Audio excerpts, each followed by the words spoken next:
Hello दोस्तों, आप देख रहे हैं टू जेड चैनल और आज मैं आपके लिए लेकर आया हूँ पुरुषोत्तम मास का 20वां अध्याय। तो चलिए दोस्तों देखते हैं। सूत ने शौनकादि को कहा, हे ब्राह्मणों, दृढ़ धनवा के पुनर्जन्म के वृत्तांत श्री नारायण के मुख से सुनकर नारद जी का मन अत्यंत तृप्त न हुआ। उन्होंने श्री नारायण मुनि को पूछा। तब नारायण ने कहानी कही।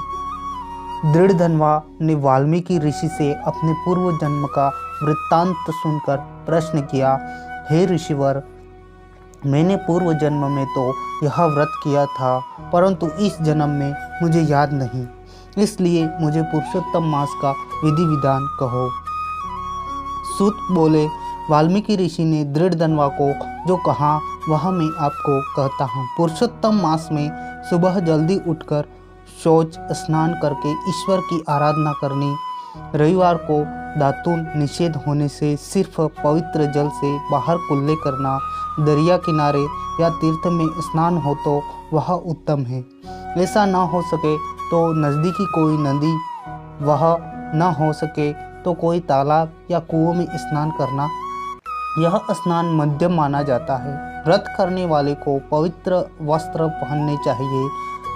शिखा बंधन करके दर्भ की पवित्री पहनकर आचमन करना, बाद में कांध पर उपवस्त्र डालकर पूर्व या उत्तराभिमुख बैठकर हाथ जोड़कर प्रार्थना करके आचमन करने, बाद गोपीचंद का खड़ा तिलक करना, माथे पर गोपीचंद या चरणामृत का ऊर्ध्वपुंड करना, उसके बीच में बिंदी करना।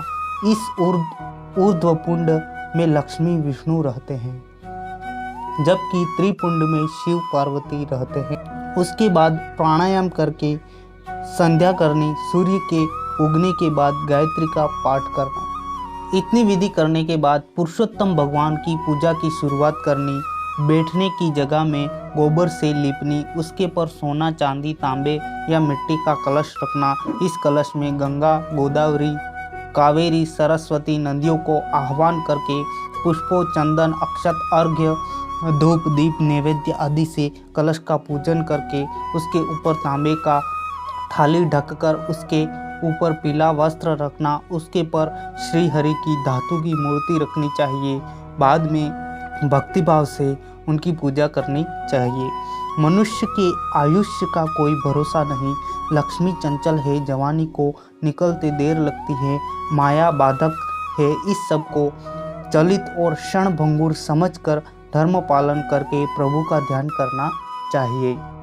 इस मास में थोड़ा दान करने से भी बड़ा पुण्य मिलता है। इस मास में स्नान, ध्यान, दान, जप, पूजन आदि करना चाहिए। सब नदियों में गंगा उत्तम है। कुछ पेड़ों में कल्पवृक्ष, रत्नों में चिंतामणि, गाय में कामधेनु, पुरुषों में राजा, शास्त्रों में वेद और व्रत या पुण्य में पुरुषोत्तम मास जैसा कोई उत्तम नहीं। सब व्रत में पुरुषोत्तम मास का व्रत सर्वोत्तम होता है। इति श्री बृहन्नारदीय पुराण के पुरुषोत्तम महात्म का पुरुषोत्तम मास के विधि विधान नामक 20वां अध्याय संपूर्ण होता है। अब सुनते हैं पुरुषोत्तम मास की पावन कथा, मेढक देव की कथा। एक गांव था, उसमें एक 60 साल की बुढ़िया रहती थी। उनको कोई भी संतान न थी और कोई सगा संबंधी भी न थे। घर बैठकर चरखा चलाकर अपना गुजारा करती थी। काम करते करते भी वह प्रभु का स्मरण करती रहती थी। रात को कथा होती, वहाँ जाकर बैठती।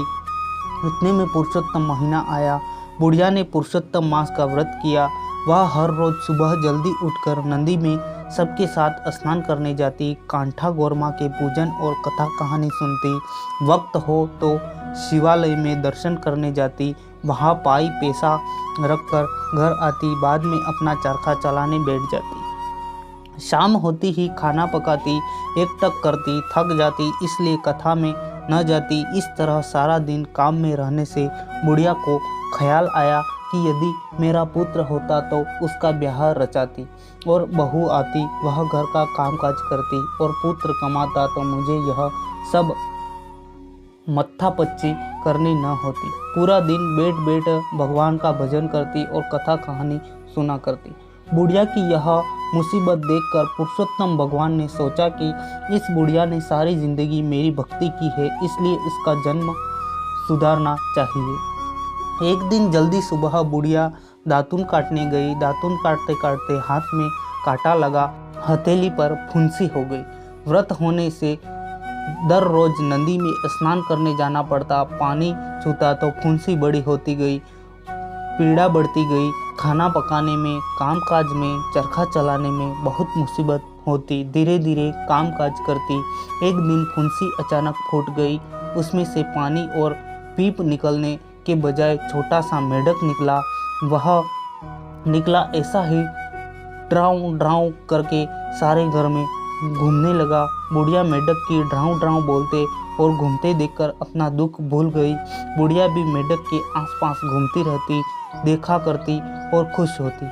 उनको अच्छा लगता था। घर में कोई मनुष्य न होने से बुढ़िया बहुत नाखुश रहती थी। परंतु जब से मेढक आया उसके बाद बुढ़िया का अकेलापन चला गया। मेढक के आने के बाद बुढ़िया उनके साथ सुख दुख की बातें करती। बुढ़िया जहाँ भी जाती वहाँ मेढक भी जाता और ड्राऊ ड्राऊ करता। बुढ़िया नदी में स्नान करने जाती तो मेढक भी साथ जाता। देव दर्शन के लिए मंदिर जाती तो साथ जाता। बुढ़िया मेढक को सगे लड़के की तरह रखने लगी। मेढक को बिस्तर लगा देती। जो कोई भी मिलने आते उसे वह मेढक की बात करती। कोई भी बात हो उसमें मेढक ही केंद्र स्थान में होता। सारे गांव में बुढ़िया और मेढक की बात होने लगी। छोटे बच्चे तो बुढ़िया को मेढक वाली बुढ़िया कहने लगे। मेढक को अपने पुत्र के समान पालने वाली बुढ़िया की कितने मस्करी मजाक भी करते, परंतु बुढ़िया किसी को सामने न देखती। उन्हें तो वह भली और उसका मेढक भला। ऐसे पुरुषोत्तम मास खत्म होने आया, परंतु मेढक हर रोज सुबह नदी में स्नान करने जाता। यह तो स्वयं प्रभु थे। नदी किनारे मेढक की खाल उतारकर असल रूप लेकर स्नान करते। स्नान करने के बाद वापस मेढक की खाल धारण कर लेते। नदी के सामने किनारे पर गांव का राजा का महल था। एक दिन राजा की कुंवरी सुबह जल्दी उठ गई तो वह झरोके में खड़ी खड़ी नदी की ओर देख रही थी। वहां यकायक उसकी नज़र नदी में स्नान करते एक भव्य और देदीप्यमान युवान पर गई तो वह तो जानबूझकर उस तरफ ही देखती रही। थोड़ी देर में वह युवान नदी में से बाहर निकलकर किनारे पर आया और मेढक की खाल पहनकर ड्राऊ ड्राऊ करता चला गया। कुंवरी हर रोज सुबह जल्दी उठ कर झरोके में खड़ी रहती और युवान को नहाते देखती। नहाने के बाद युवान मेढक की खाल पहनकर चला गया। उसके बाद वह अपने नित्य काम में लग जाती। कुंवरी सारा दिन युवान को और मेढक के ही बारे में सोचती रहती। कुंवरी समझ गई कि जरूर यह कोई दिव्य पुरुष मेढक के रूप में स्नान करने आता है। मेढक में से देवांशी युवान को नहाते देखकर उसे मोह जगा। कुंवरी ने मन में तय कर लिया कि ब्याह करना तो इसी देवांशी मेढक से ही, उसके अलावा सब मेरे लिए भाई और बाप हैं। उसने खोज की तो उसे मालूम हुआ कि यह तो एक बुढ़िया का मेढक है। इस और कुंवरी उम्र लायक हो जाने से राजा रानी उसके ब्याह करने की तैयारी करने लगे। कुंवरी ने यह बात जानकर तुरंत ही अपने माँ बाप को बता दी कि ब्याह करूंगी तो बुढ़िया के मेढक से ही। कुंवरी तो जिद करके बैठी। राजा रानी की उलझन का कोई ठिकाना न था। कुंवरी को मेढक के साथ कैसे ब्याह कराए, यह तो एक समस्या थी। कुंवरी को बहुत समझाई, साम दाम दंड भेद सब आजमाइश की, परंतु कुंवरी एक की दो नहीं हुई।